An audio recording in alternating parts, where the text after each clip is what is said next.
नमस्कार साथियों, मैं पवन शर्मा आपका स्वागत करता हूं। देखिए, हमने एक जो टॉपिक पढ़ा वो पढ़ा संविधान के निर्माण की कहानी, या जिसे कहेंगे संविधान सभा। किस तरह से हमारा संविधान का निर्माण हुआ, जो संविधान की मांग 1895 से शुरू हुई और 26 नवंबर 1940 को संविधान बनकर तैयार हो गया और 26 जनवरी 1950 को संविधान लागू हो गया। और ये संविधान का प्रारंभिक दिन था। यानी हम एक चीज लिख लेते हैं कि 26 जनवरी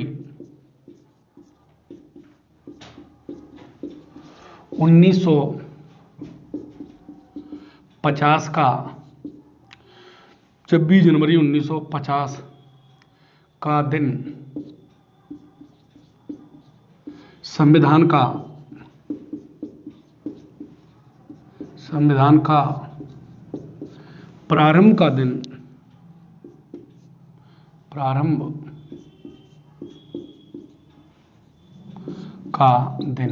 माना जाता है।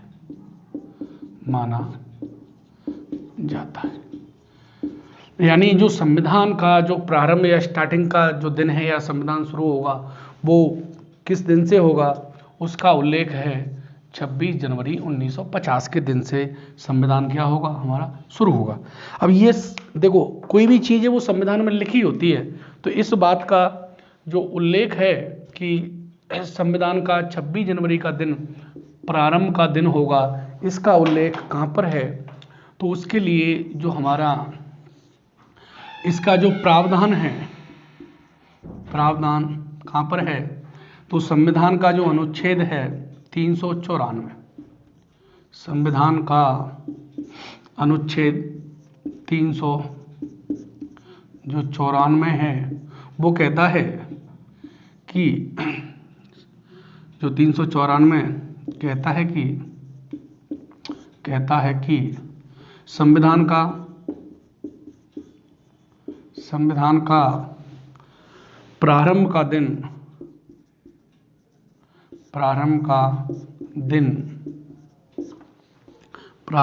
दिन 26 जनवरी 1950 होगा।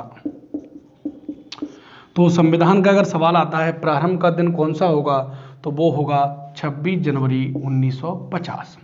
यानी 26 जनवरी से संविधान प्रारंभ होता है। इसका मतलब 26 नवंबर को तो संविधान केवल बनकर तैयार हुआ था, उसके कुछ प्रावधान लागू हुए थे। बाकी संविधान का जो प्रारंभ का दिन है वो कौन सा होगा, 26 जनवरी 1950। इसका उल्लेख कहाँ पर है, अनुच्छेद 394। ठीक है साहब, इसको ध्यान रखना। यहाँ से अच्छा सवाल बनता है कि संविधान का प्रारंभ का दिन होगा, उसमें लिखा होगा 26 जनवरी 1950, 26 नवंबर 1949, उसमें लिखा होगा कि 9 दिसंबर 1940 या 13 मई 1952। तो इसमें से जो प्रारंभ का दिन होगा वो होगा 26 जनवरी 1950। हम जो पढ़ रहे थे, क्या पढ़ रहे थे, प्रस्तावना।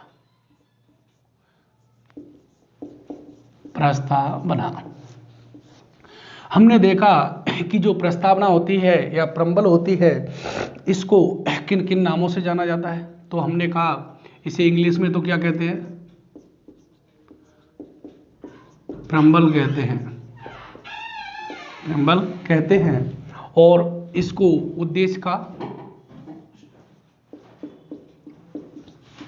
उद्देश्य का या आमुख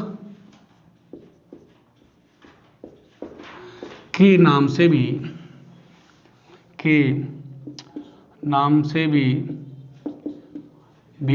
जाना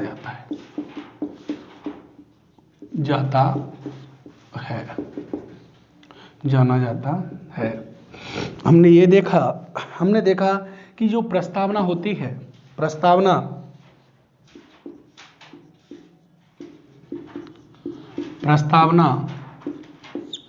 संविधान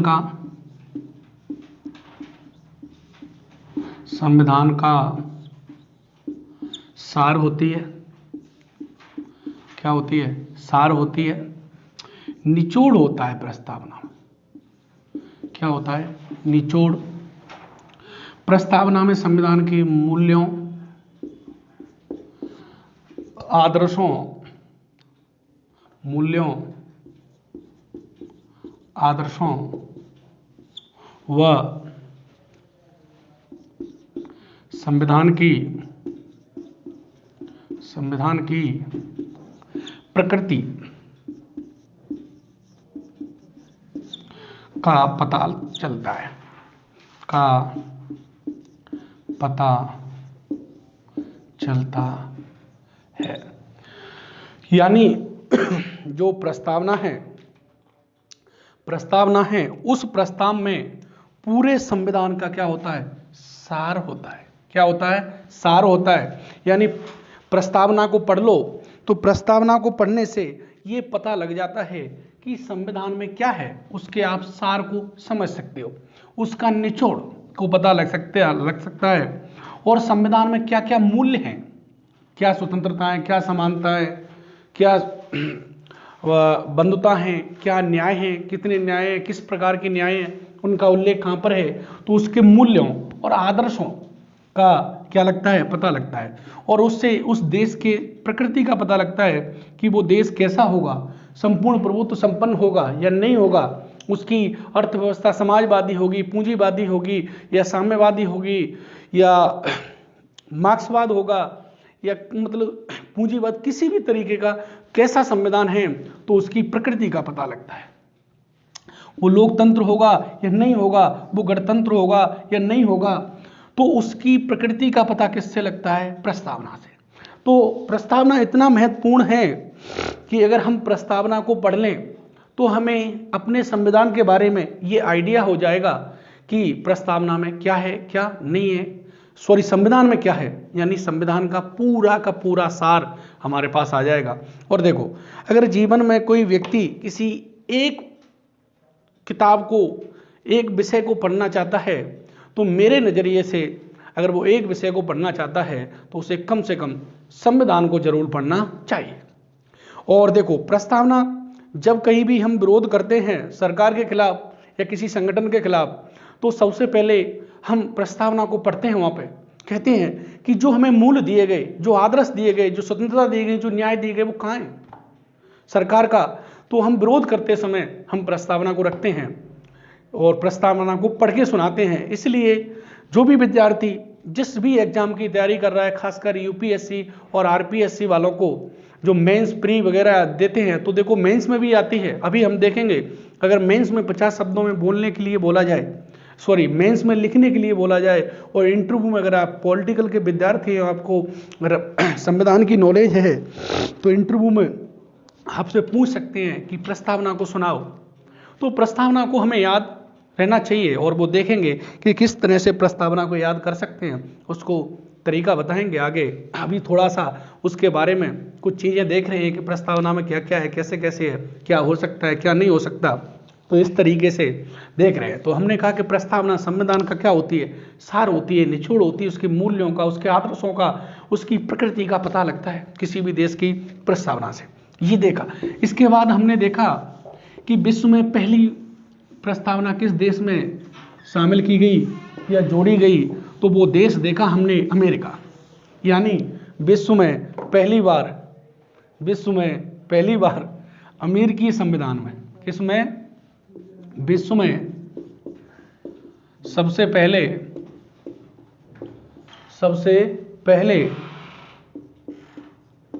या सर्वप्रथम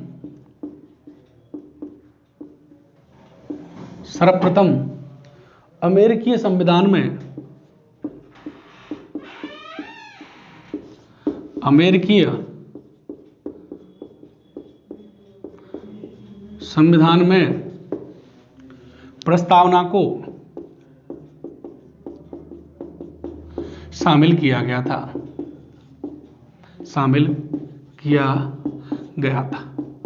फिर बाद में फ्रांस, ऑस्ट्रेलिया, सारे देशों ने अपनी अपनी प्रस्तावना में, जो भी लोकतंत्र हैं या जिनका भी संविधान लिखा हुआ है, उन सभी देशों ने प्रस्तावना को क्या किया,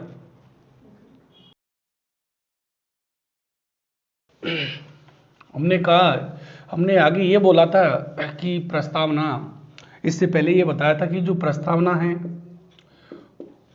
वो प्रस्तावना बाध्य योग्य नहीं है, बाध्य योग्य नहीं है या न्यायालय में प्रवर्तनीय नहीं है, नहीं है। इसका मतलब ये नहीं है कि भाई प्रस्तावना का फिर कोई महत्व नहीं है। तो देखो इसका मतलब प्रस्तावना न्यायालय में प्रवर्तनीय बाध्य योग्यता नहीं है, यानी इसके शब्दों को लागू करवाने के लिए हम न्यायालय तो नहीं जा सकते, परंतु अगर हम प्रस्तावना का महत्व देखें तो महत्व क्या है? महत्व पहला पॉइंट तो यही है कि जहां कहीं संविधान अस्पष्ट है,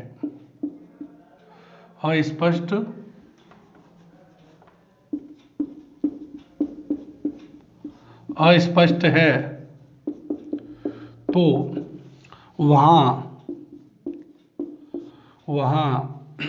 प्रस्तावना मार्गदर्शक का काम करती है।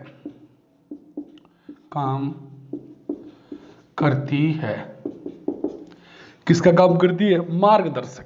यानी जहां कहीं भी हमारा संविधान कैसा है? अस्पष्ट है। क्या है? अस्पष्ट। तो इससे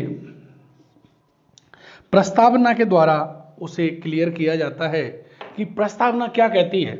प्रस्तावना को जब पढ़ते हैं तो यानी जहां संविधान अस्पष्ट है तो प्रस्तावना को पढ़ करके पता लगाते हैं कि ये क्या कह रहा है। दूसरा, जब संविधान से दो अर्थ निकलते हैं, दो अर्थ, जब कोई अनुच्छेद है या कोई उपबंध है, दो अर्थ निकलते हैं तो प्रस्तावना का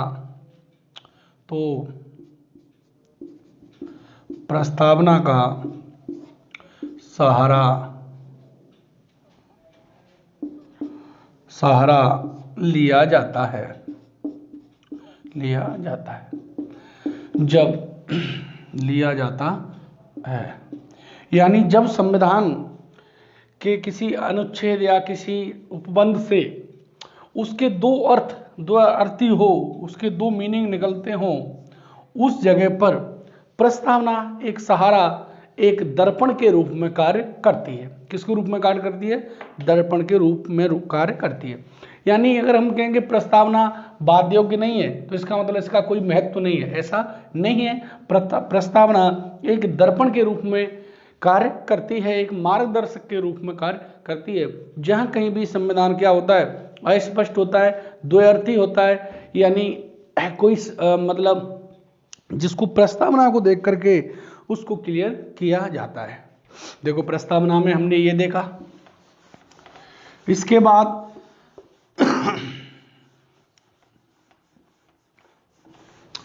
जो प्रस्तावना का आधार क्या था? प्रस्तावना का आधार क्या था? प्रस्तावना का आधार, बेस। प्रस्तावना का आधार,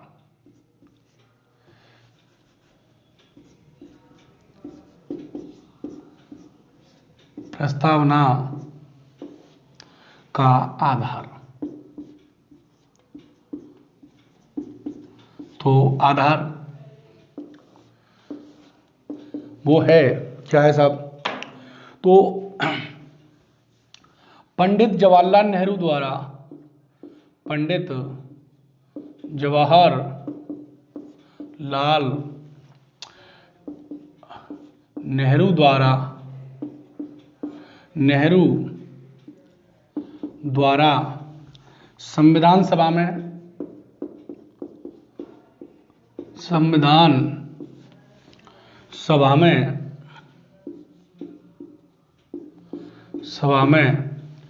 13 दिसंबर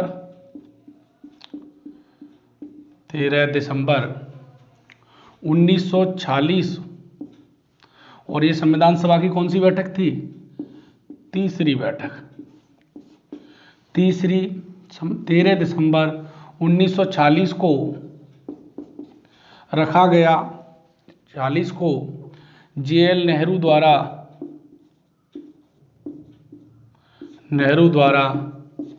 रखा गया उद्देश्य प्रस्ताव।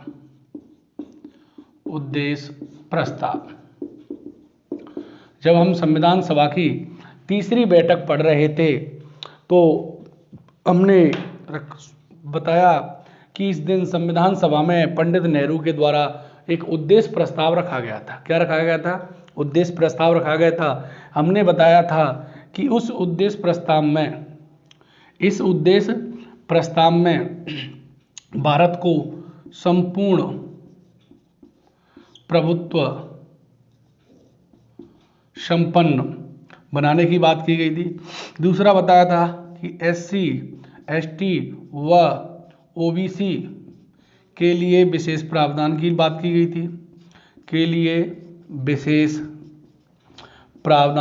की गई थी। इसमें दूसरी बात, भारत को संघ बनाने की बात की गई थी। भारत को संघ बनाने की बात की गई। और एक और बात इसमें थी कि जैसे हमारी जो प्रस्तावना है वो शुरू होती है हम भारत के लोग, तो इसमें जो उद्देश्य प्रस्ताव में था संविधान सभा के सदस्य, क्या प्रावधान था? हम भारत की जगह संविधान सभा के सदस्य। इसमें जो अनुच्छेद थे वो कितने अनुच्छेद थे? इसमें अनुच्छेदों की संख्या कितनी थी? 8 अनुच्छेद थे। और इसमें जो अवशिष्ट शक्तियां हैं, अवशिष्ट शक्तियां यानी जो उद्देश्य प्रस्ताव में कहा गया था कि जो अवशिष्ट शक्तियां होंगी, अवशिष्ट शक्तियां राज्यों को दी जाएंगी,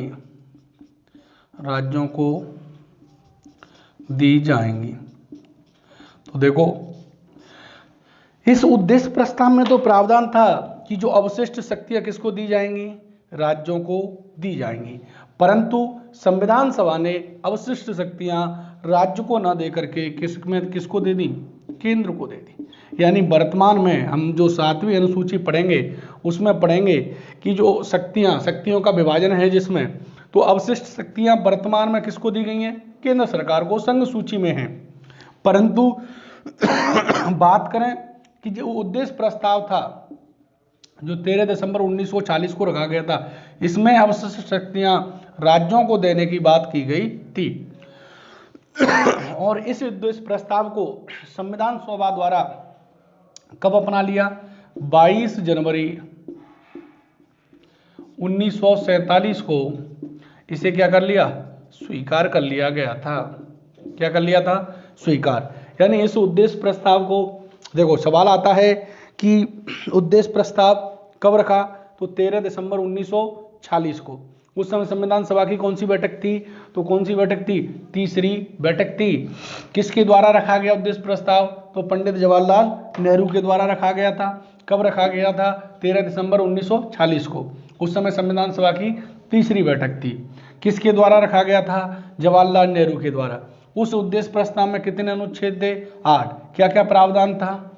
भारत को संपूर्ण प्रभुत्व संपन्न बनाने की बात की गई थी। SC, ST और OBC के हितों को ध्यान रखने के लिए यानी विशेष प्रावधान की बात की गई थी। भारत को संघ, अभी तो हमारा भारत यूनियन है, परंतु इस उद्देश्य प्रस्ताव में क्या बनाने की बात की गई थी? फेडरल संघ बनाने की बात की गई थी। और इसमें अवशिष्ट शक्तियां किनको देने की बात की गई थी? राज्यों को देने की बात की गई थी, परंतु इस प्रावधान को नहीं अपनाया है। और दूसरी जो भारत को राज्यों का संघ बात की गई थी, इसको भी नहीं अपनाया। यानी हम कह सकते हैं कि यही उद्देश्य प्रस्ताव का संशोधित रूप भारतीय संविधान की क्या बना? प्रस्तावना बना। तो आधार क्या था? उद्देश्य प्रस्ताव था।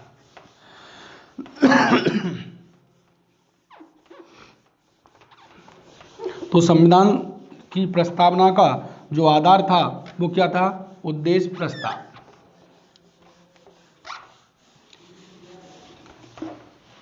देखो, इसी उद्देश्य प्रस्ताव का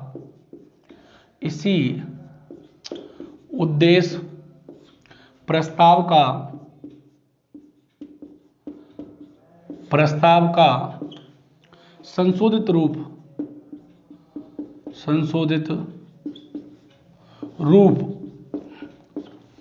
भारतीय संविधान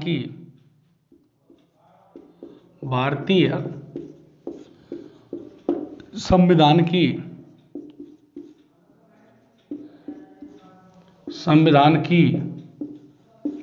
प्रस्तावना बना।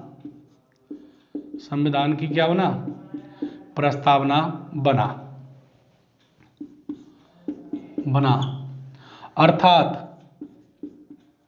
अर्थात वर्तमान प्रस्तावना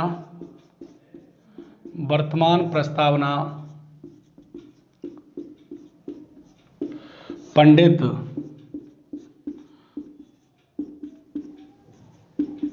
जवाहरलाल नेहरू जी के विचारों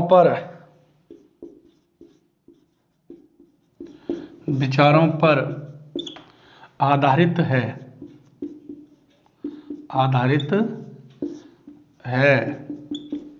इसी कारण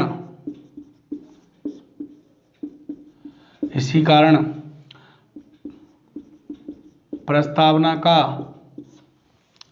जनक पिता पंडित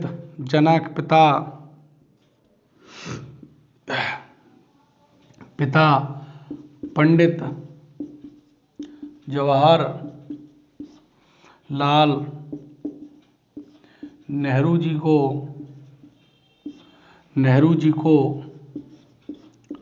माना जाता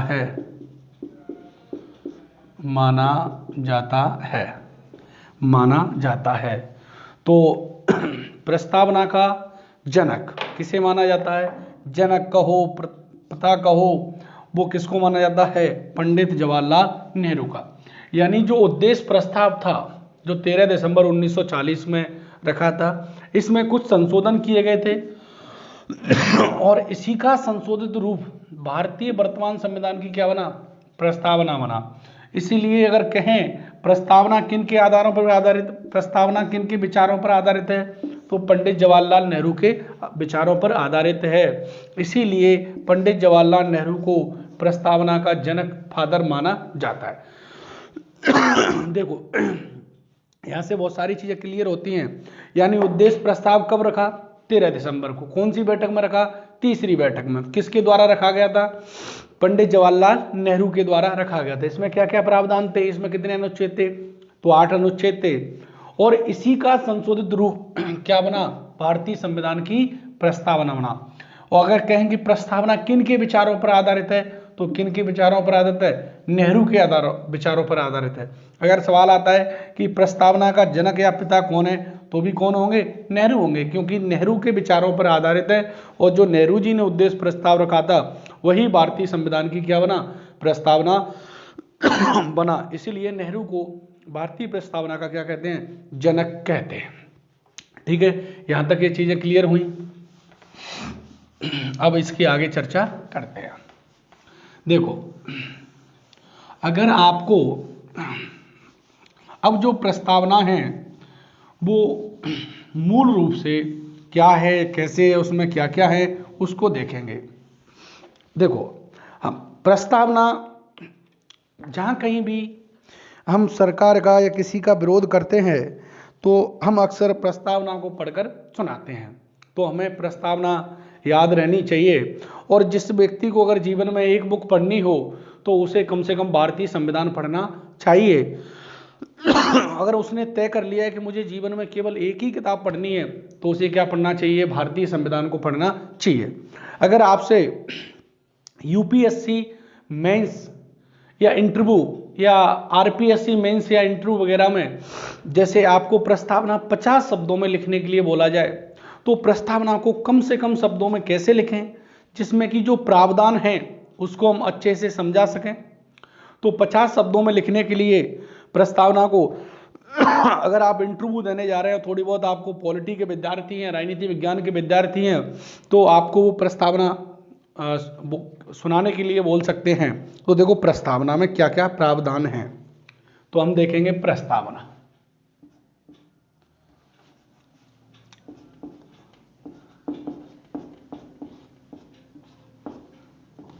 देखो प्रस्तावना को मुख्य रूप से 4 भागों में बांटते हैं। नंबर 1, जो प्रस्तावना के अनुसार शक्ति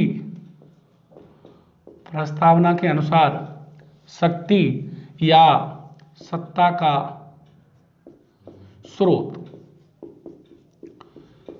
यानी प्रस्तावना के अनुसार शक्ति या सत्ता का स्रोत क्या है, पॉइंट नंबर 1। पॉइंट नंबर 2, कि प्रस्तावना के अनुसार भारत की प्रकृति कैसी होगी, प्रस्तावना के अनुसार भारत की प्रकृति, नेचर, स्वभाव कैसा होगा।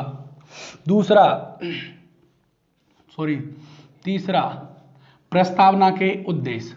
तीसरा कौन सा है, प्रस्तावना के उद्देश्य, यानी प्रस्तावना के क्या उद्देश्य हैं, क्या मूल्य हैं, क्या आदर्श हैं, इसको अनेक नामों से जाना जा सकता है। तो तीसरा पॉइंट क्या है, प्रस्तावना के उद्देश्य या इन्हें कहें मूल्य या इन्हें कहें आदर्श। और चौथा पॉइंट के रूप में होगा लागू करने की तिथि। चौथा कौन सा होगा, लागू करने की तिथि।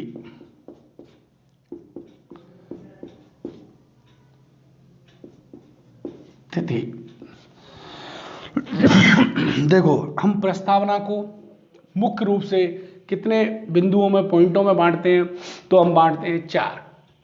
पहला है प्रस्तावना के अनुसार जो संविधान की शक्ति या सत्ता का स्रोत क्या है, और दूसरा है प्रस्तावना के अनुसार भारत के संविधान की प्रकृति कैसी होगी, क्या होगा उसमें। तीसरा है कि प्रस्तावना के अनुसार या प्रस्तावना के क्या मूल्य हैं, क्या आदर्श हैं, और इसकी लागू होने की तिथि।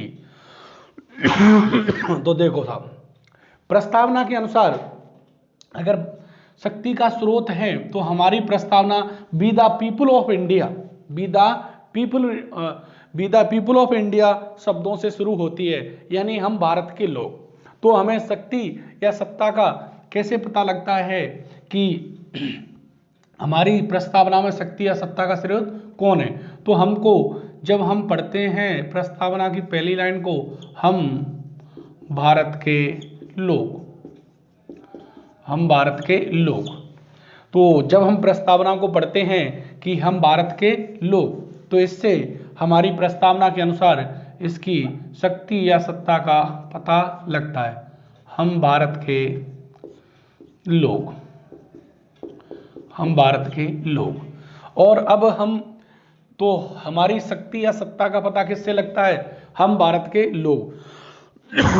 अगर बात करें इसकी प्रकृति, तो इसकी प्रकृति के लिए 5 शब्द हैं। पहला है संपूर्ण प्रभुत्व संपन्न। पहला कौन सा है, संपूर्ण प्रभुत्व संपन्न, जिसे कहें सोवरेन।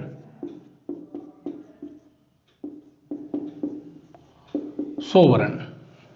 दूसरा है समाजवादी, सोशलिस्ट, सोशलिस्ट। तीसरा है पंथ निरपेक्ष,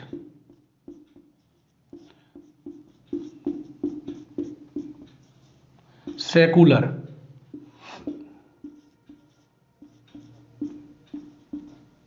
सेकुलर। और चौथा है लोकतांत्रिक,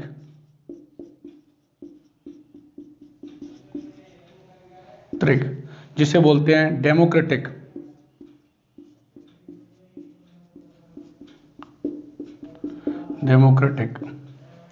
और पांचवा है गणराज्य,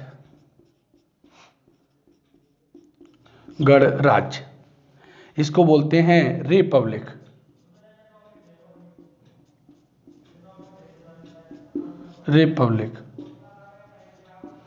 देखो अगर हम प्रस्तावना के अनुसार जो भारत के संविधान की प्रकृति है उनको 5 शब्दों से निर्धारित करते हैं कि प्रस्तावना के अनुसार भारत कैसा होगा, तो भारत कैसा होगा, संपूर्ण प्रभुत्व संपन्न होगा, समाजवादी होगा, यानी संपूर्ण प्रभुत्व संपन्न, जिसे इंग्लिश में क्या बोलते हैं, सोवरेन। क्या होगा, सोवरेन होगा। कैसा होगा भारत, सोवरेन होगा। भारत समाजवादी सोशलिस्ट होगा। कैसा होगा, पंथ निरपेक्ष होगा यानी सेकुलर होगा। लोकतांत्रिक यानी डेमोक्रेटिक होगा। गणराज्य यानी रिपब्लिक होगा। तो यानी हमें इसकी प्रकृति को समझने के लिए कितने शब्दों को समझना होगा, 5 शब्दों को समझना होगा। इसके बाद हम पढ़ते हैं प्रस्तावना के उद्देश्य, मूल्य, आदर्श। तो इसके 4 मूल्य आदर्श हैं। नंबर एक न्याय। क्या है, न्याय। देखो प्रस्तावना में 3 प्रकार के न्यायों का उल्लेख किया गया है, सामाजिक, सोशल, आर्थिक,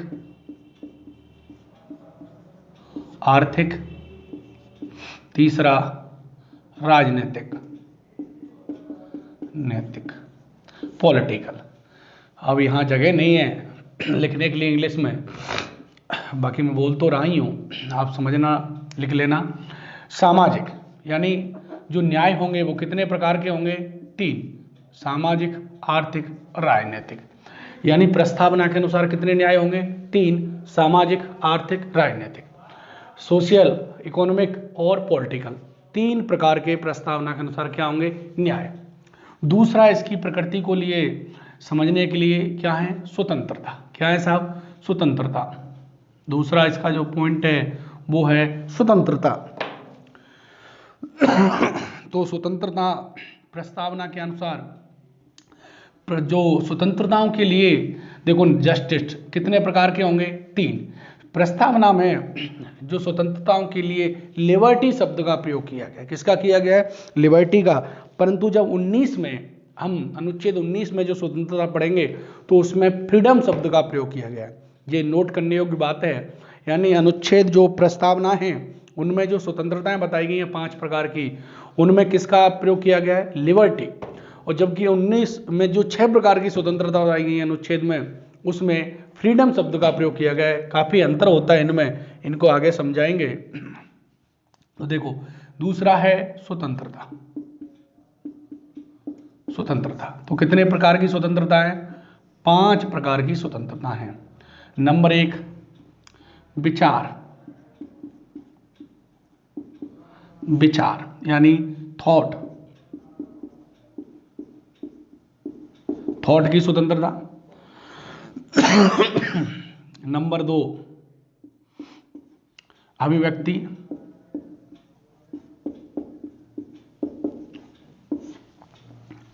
यानी एक्सप्रेशन।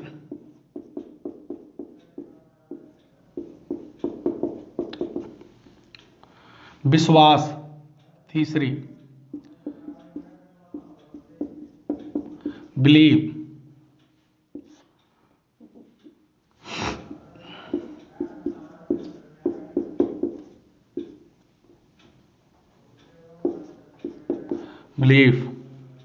धर्म।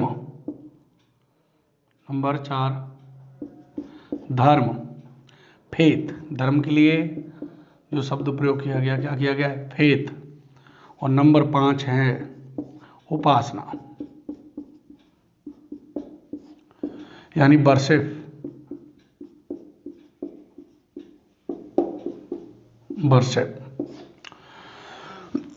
विचार, अभिव्यक्ति, विश्वास, धर्म और उपासना की स्वतंत्रता। तो प्रस्तावना में कितने प्रकार की स्वतंत्रता है? 5 प्रकार की स्वतंत्रता है। कितने प्रकार की स्वतंत्रता है? 5। कौन कौन सी? देखो, हमारे प्रस्तावना के अनुसार जो उद्देश्य, मूल्य, संविधान के जो उद्देश्य हैं, मूल्य है, आदर्श हैं, हमने पहले बताया भी था कि प्रस्तावना में संविधान के मूल्यों, आदर्शों का क्या होता है? उल्लेख होता है। क्या होता है? उल्लेख होता है। तो प्रस्तावना में जो न्याय है वो कितने प्रकार के हैं? 3। सामाजिक, आर्थिक, राजनीतिक। कितने प्रकार के हैं? 3। जो स्वतंत्रता है, क्या है? स्वतंत्रता, वो कितने प्रकार की है? 5। ध्यान देने की बात है। विचार, अभिव्यक्ति, विश्वास, धर्म और उपासना की स्वतंत्रता। विचार को थॉट, अभिव्यक्ति एक्सप्रेशन, विश्वास को बिलीव, और फेथ को, धर्म को फेथ, और उपासना को वर्शिप। देखो कितने प्रकार की स्वतंत्रता है? तो प्रस्तावना में 5 प्रकार की स्वतंत्रता है। इसके बाद आता है समता। क्या आता है? हमारी प्रस्तावना के जो मूल्य आदर्श में तीसरा पॉइंट क्या है? समता, यानी समानता। तो 2 तरह की समानता है, प्रतिष्ठा, स्टेटस, प्रतिष्ठा, और अवसर की समानता, अवसर की समानता। तो प्रस्तावना में जो समता है कितने प्रकार की है? 2 प्रकार की हैं, प्रतिष्ठा और अवसर की समानता। अगर बात करें हम इसकी अगली कि प्रस्तावना में जो बंधुता कितने प्रकार की हैं? तो बंधुता, तो प्रस्तावना में बंधुता भी कितने प्रकार की हैं? 2। व्यक्ति की गरिमा, व्यक्ति की गरिमा, व्यक्ति की गरिमा, और नंबर 2 राष्ट्र की एकता व अखंडता, एकता व अखंडता। शायद यहां तक दिख नहीं रहा। तो देखो, हम देखते हैं कि प्रस्तावना में जो शक्ति या सत्ता का स्रोत कौन है? हम भारत के लोग। कौन है? हम भारत के लोग। दूसरा देखें कि प्रस्तावना के अनुसार भारत कैसा होगा, उसकी प्रकृति कैसी होगी? तो नंबर 1 है भारत कैसा होगा? संपूर्ण प्रभुत्व संपन्न होगा, सोवरेन होगा। दूसरा है समाजवादी। क्या है? समाजवादी, यानी भारत कैसा होगा? समाजवादी होगा। इसे बाद में जोड़ा गया, कब जोड़ा गया वो देखेंगे। यानी सोशलिस्ट होगा, पंथ निरपेक्ष होगा। पंथ निरपेक्ष, देखो हमारी प्रस्तावना में पंथ निरपेक्ष शब्द का प्रयोग किया गया है, धर्मनिरपेक्ष का नहीं। किसका किया गया है? धर्मनिरपेक्ष का नहीं। हम भारत के लोग शब्द का प्रयोग किया गया है, नागरिक का नहीं। यानी हम भारत के नागरिक शब्द का प्रयोग नहीं किया गया, नागरिक शब्द का प्रयोग नहीं किया गया है। किसका किया गया है? लोग शब्द का प्रयोग। अभी नागरिक कहां पे किया गया है वो हम बताएंगे, कितनी बार किया गया है। 2। ये हुई भारत की प्रस्तावना के अनुसार प्रकृति। तो कितने प्रकार की प्रकृति है? तो 4 प्रकार की प्रकृति है। कौन कौन सी? न्याय, तो न्याय कितनी है? 3। सामाजिक, आर्थिक, राजनीतिक। कितने हैं? 3। दूसरी बात, प्रस्तावना में स्वतंत्रता कितनी है? तो प्रस्तावना में जो स्वतंत्रता कितनी है? 5। विचार की, अभिव्यक्ति की, विश्वास की, धर्म की और उपासना की। समता कितनी है?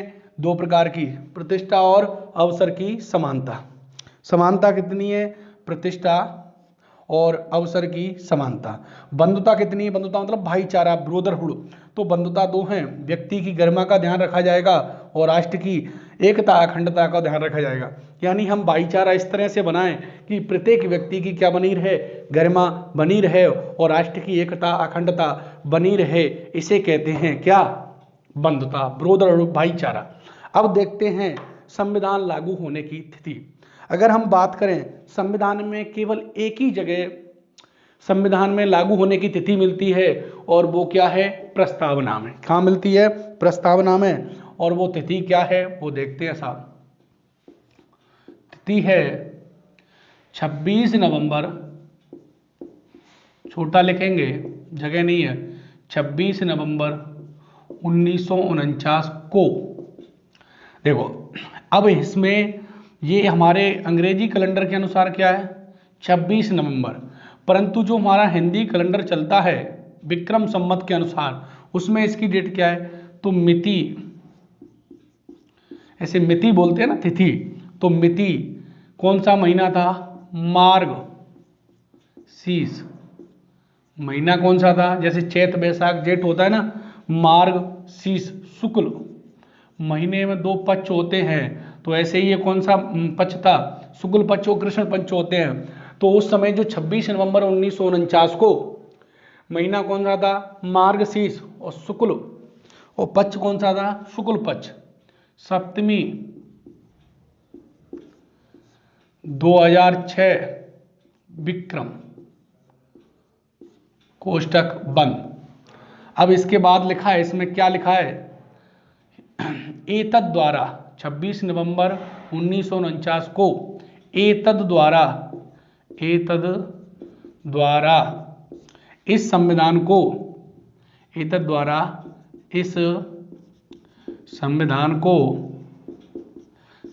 को अंगीकृत अधिनियमित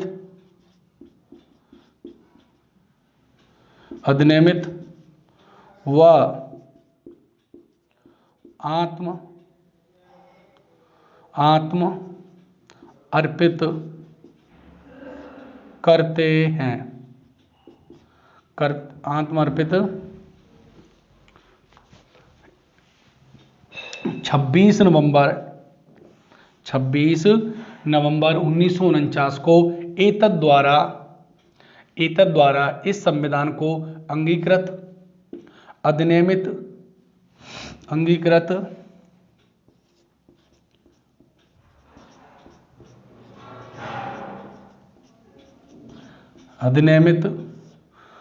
व आत्म अर्पित करते हैं। क्या करते हैं, अंगीकृत अधिनियमित आत्म अर्पित करते हैं।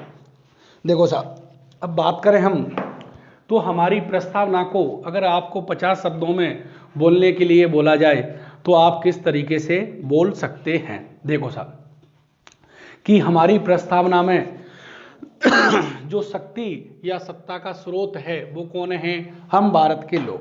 अब इनका अर्थ समझेंगे क्या क्या है, कैसे कैसे है। तो प्रस्तावना के अनुसार शक्ति या सत्ता का स्रोत कौन है, हम भारत के लोग। कौन है, हम भारत के लोग, भारत के लोग। और भारत की प्रकृति कैसी होगी, यानी प्रस्तावना के अनुसार जो संविधान है उसकी नेचर, उसका स्वभाव, उसकी प्रकृति कैसी होगी, तो भारत कैसा होगा, संपूर्ण प्रभुत्व संपन्न सोवरेन होगा, समाजवादी होगा, सोशलिस्ट होगा, पंथ निरपेक्ष यानी सेकुलर, लोकतांत्रिक डेमोक्रेटिक, गणराज्य यानी रिपब्लिक, इस तरीके का भारत होगा। इसके बाद हमारी प्रस्तावना के अनुसार संविधान के क्या मूल्य, क्या उद्देश्य है, तो पहला है न्याय। न्याय कितने प्रकार के, 3, सामाजिक, आर्थिक, राजनीतिक, क्रम से याद होने चाहिए। स्वतंत्रता कितने प्रकार की है, 5, विचार की, अभिव्यक्ति की, विश्वास की, धर्म की, उपासना की। समता कितने प्रकार की है, 2, प्रतिष्ठा और अवसर की समानता। बंधुता कितने प्रकार की है, 2, व्यक्ति की गरिमा और राष्ट्र की एकता अखंडता। और अगर पूछें कि प्रस्तावना में लागू होने की तिथि क्या है, तो देखो प्रस्तावना की जो लागू होने की तिथि है या जो लागू होने की तिथि लिख रही है वो है 26 नवंबर 1949 को। अगर अपने हिंदी कैलेंडर के अनुसार देखें, विक्रम संवत के अनुसार देखें, तो मिति मार्गशीर्ष यानी जो महीना था उस समय 26 नवंबर 1949 को कौन सा महीना था, मार्गशीर्ष। हर महीने के जो विक्रम संवत का जो महीने होते हैं, चैत बैसाख जेठ, तो उसमें हर महीने में कितने पक्ष होते हैं, 2, शुक्ल और कृष्ण। तो उस समय कौन सा पक्ष था, शुक्ल पक्ष था। तिथि कौन सी थी, एकम, द्वितीया, तृतीया, सप्तमी, अष्टमी, तो उस समय कौन सी थी, सप्तमी। और संवत कौन सा था, 2006। और इस संविधान को एतद द्वारा अंगीकृत, अधिनियमित और आत्मर्पित करते हैं। देखो जो हमारा विक्रम संवत होता है वो अंग्रेजी कैलेंडर से 57 वर्ष आगे चलता है। तो तो जैसे इसके अनुसार कौन सी वर्ष है, अगर देखें जो इस कैलेंडर के अनुसार यानी अंग्रेजी कैलेंडर के अनुसार कौन सा है 1949, और 1949 में कितना ऐड कर देंगे 57, तो कितना आ जाएगा 2006। अगर आज पूछें कि विक्रम संवत कौन सा चल रहा है आज, तो आज के लिए हम कैसे निकालेंगे, आज कौन सा ईयर है 2020, और 2020 में कितना जोड़ देंगे 57, तो कितना हो गया 77, 2077 विक्रम संवत का वर्ष चल रहा है। इस तरह से हमने अगर प्रस्तावना को आपको यूपीएससी आरपीएससी मेंस में 50 शब्दों में लिखने के लिए बोला जा रहा है, तो आप इस तरीके के प्रस्तावना के पॉइंट बना करके लिख सकते हो। जैसे हम भारत के लोग भारत को संपूर्ण प्रभुत्व संपन्न समाजवादी पंथप्रजय लोकतांत्रिक गणराज्य बनाने के लिए उसके समस्त नागरिकों को सामाजिक आर्थिक राजनीतिक न्याय विचार अभिव्यक्ति विश्वास धर्म और उपासना की स्वतंत्रता प्रतिष्ठा और अवसर की समता तथा उन सब में व्यक्ति की गरिमा और राष्ट्र की एकता अखंडता बंधुता बढ़ाने के लिए दृढ़ संकल्प होकर आज संविधान सभा में, आज का मतलब 26 नवंबर 1949 को आज संविधान सभा में, और जो कोष्टक में लिखना है हिंदी कैलेंडर के अनुसार मिति मार्गशीर्ष शुक्ल सप्तमी विक्रम संवत 2006 को एतद द्वारा इस संविधान को अंगीकृत अधिनियमित और आत्मर्पित करते हैं। देखो दोस्तों, इस तरीके से आप किसी भी एग्जाम में प्रस्तावना को लिख सकते हो। क्या कर सकते हो, लिख सकते हो, और इसमें ऐसा कोई शब्द नहीं जो छूटा है। बाकी जो प्रस्तावना का जो सार है, जो प्रस्तावना कहना चाहती है, यानी वो समझ जाएगा कि इसको पता है, उसमें एक्सप्लेन करने की जरूरत नहीं है। अगर इसको आपने लिख लिया उसको इस तरीके से, तो वो समझ जाएगा कि इसको सब कुछ पता है प्रस्तावना के बारे में। बाकी अब रटे रटाए को बोलोगे, हम भारत के लोग भारत को ऐसे लिखोगे, तो वो कहेगा आपने रटा है। बाकी इससे ये पता लग रहा है कि ये बच्चा ये जानता है कि भाई भारत में शक्ति सत्ता का स्रोत कौन है, हम भारत के लोग, और इसकी प्रकृति कितने प्रकार की है 5, इसके उद्देश्य क्या हैं तो 3 है, न्याय स्वतंत्रता समानता और बंधुता कितने हैं 4 है, सॉरी 3 नहीं 4 है, और इसकी लागू होने की तिथि क्या है। अब जो न्याय है वो कितने प्रकार के हैं 3 प्रकार के। इस तरीके से आप उसको लिख सकते हो। अब इसकी जो व्याख्या करेंगे, एक एक शब्द को चुन चुन के पढ़ेंगे, वो अगली क्लास में पढ़ेंगे। थैंक यू, धन्यवाद।